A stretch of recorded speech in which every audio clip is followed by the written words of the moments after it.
महत्वाची घडामोड मुंबईतनं विकासक सुशील रहेजानं मराठी तरुणाला मारहाण केल्याचा आरोप आहे। सुशील रहेजा विरोधात गोवंडी पोलीस ठाण्यात गुन्हा दाखल करण्यात आलाय।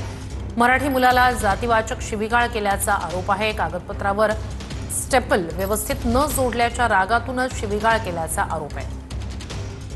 अधिक या सगळ्या संदर्भात जाणून घेऊया आपले प्रतिनिधी कृष्णा सोनारवडकर यांच्याकडून। कृष्णा, आरोप नेमका काय आहे? कधीची ही घटना आहे?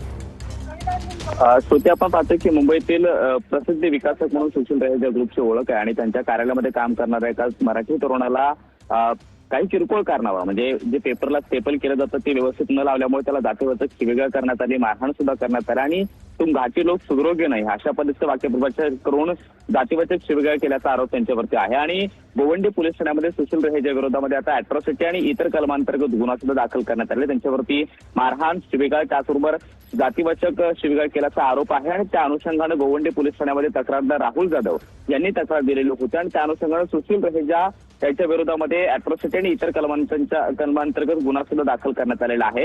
गोवंडी पोलिसांकडून या सगळ्या प्रकारची चौकशी केली जाते। मात्र मराठी तरुणाला अशा पद्धतीनं मारहाण, शिवीगाळ करून जातीवाचक शिवीगाळ केल्याचा आरोप त्यांच्यावरती ठेवण्यात आला। त्यामुळे हे प्रकरण आता चर्चेमध्ये आहे। त्यामुळे पोलीस या सगळ्या प्रकरणामध्ये काय कारवाई करतात हे पाहणं महत्त्वाचं असणार आहे। नक्कीच या प्रकरणी आता काय कारवाई होते याकडे लक्ष असेलच। या प्रकरणी गोवंडी पोलीस ठाण्यात गुन्हा दाखल झालेला आहे।